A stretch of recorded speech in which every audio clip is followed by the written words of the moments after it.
Bonjour et bienvenue sur kesapo.com. Dans cette nouvelle vidéo, nous allons encore nous intéresser au chapitre de topologie.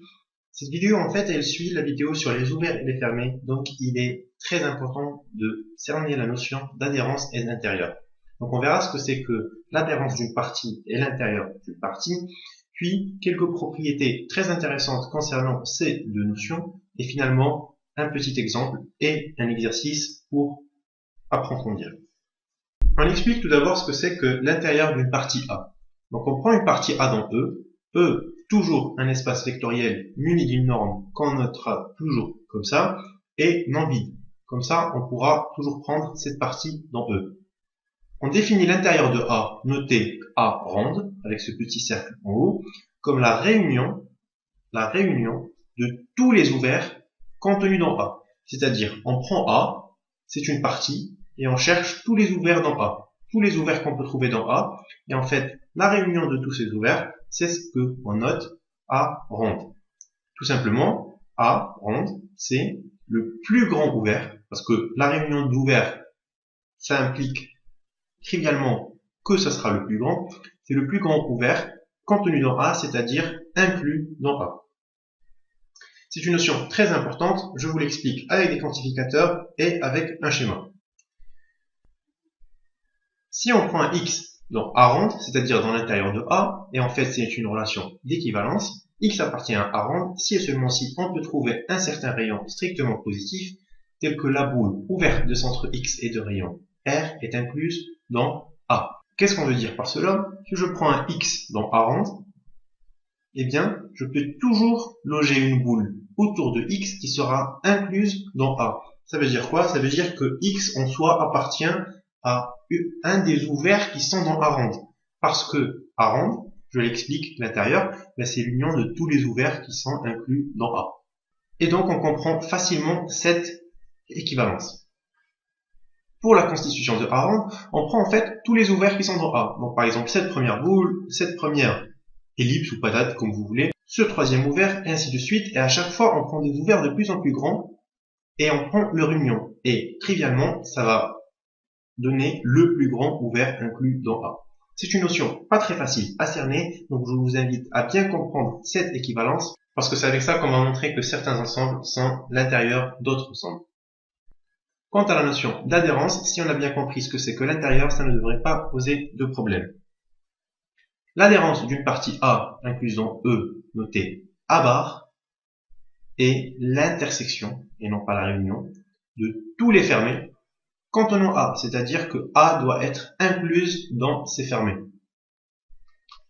On prend une partie A, et à chaque fois, on prend des fermés de plus en plus petits, mais contenant A. Et quand on fait l'intersection, on retrouve l'adhérence de A. On peut facilement comprendre donc que A bar, ou l'adhérence de A, c'est le plus petit fermé contenant A. Car à chaque fois A est inclus dans ces fermés, et leur intersection, ça sera toujours un fermé, et ça sera le plus petit. Au sens de l'inclusion, car l'histoire de plus petit et plus grand ici, ça dépend de la relation d'ordre considérée sur l'ensemble des ensembles. Je vous invite à regarder le programme de première année pour bien comprendre ces histoires de relations d'ordre.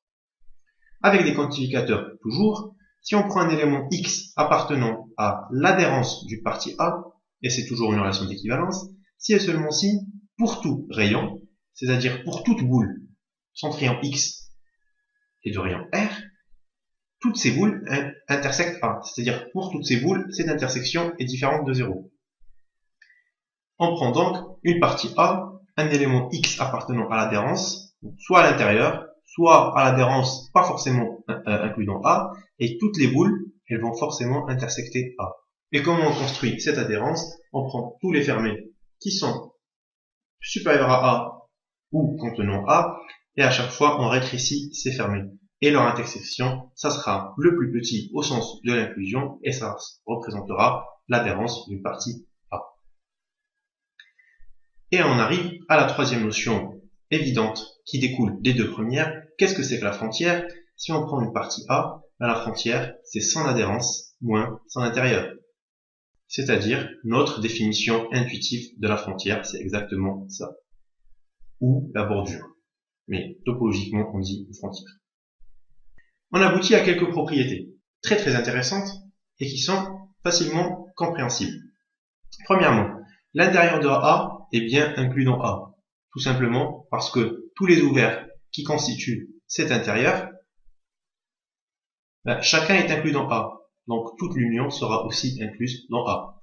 Puis que A est inclus dans son adhérence. Trivialement, A est inclus dans n'importe quel fermé qui est en fait une intersection de tous les fermés de cette adhérence.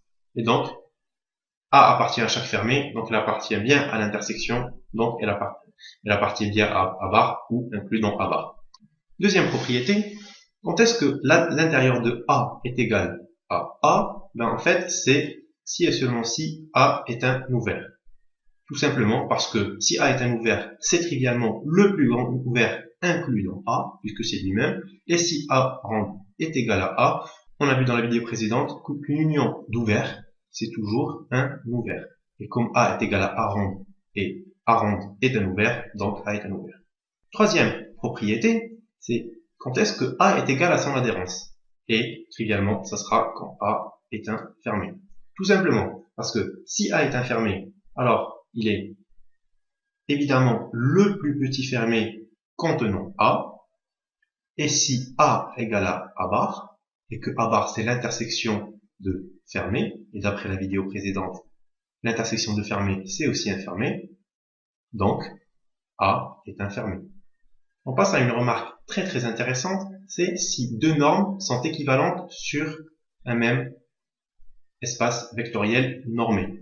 Et bien en fait, l'adhérence plus l'intérieur d'une partie, c'est les mêmes pour ces deux normes. Deux normes équivalentes dans un espace vectoriel normé induisent la même notion d'adhérence d'intérieur, ou plutôt définissent les mêmes adhérences et intérieurs pour une partie A. On passe à un exemple très intéressant, c'est en se plaçant sur R, muni de la valeur absolue, qui est, je le rappelle, un espace vectoriel normé. Et on cherche l'adhérence de Q, car déjà Q il est bien inclus dans R, et l'intérieur de Q. On arrive alors à montrer que l'adhérence de Q c'est R, et que l'intérieur de Q c'est l'ensemble vide. Comment on montre cela? On suppose déjà que l'intérieur de Q n'est pas égal à l'ensemble vide. On peut trouver un ouvert inclus dans Q. Et donc, ça implique qu'on peut trouver une boule de centre X appartenant à Q et de rayon R ouverte incluse dans Q. Ça implique quoi? Ça implique que pour tout Y appartenant à cette boule, Y appartient à Q. Or, ce n'est pas possible car une boule de centre X et de rayon R sur R muni de la valeur absolue, c'est en fait un intervalle X moins R et X plus R. Et ceci est faux parce que on pourra toujours trouver un irrationnel ici et je vous laisse le soin de le démontrer. C'est tout simplement la densité des irrationnels dans les réels.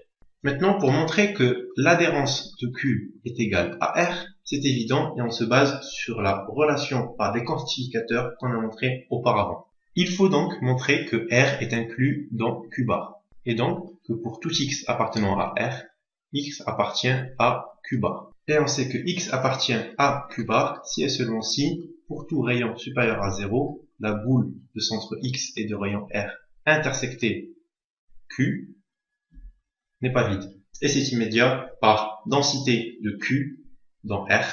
Et donc on a bien montré que l'intérieur de Q est bien égal à l'ensemble vide et que son adhérence est égale à R.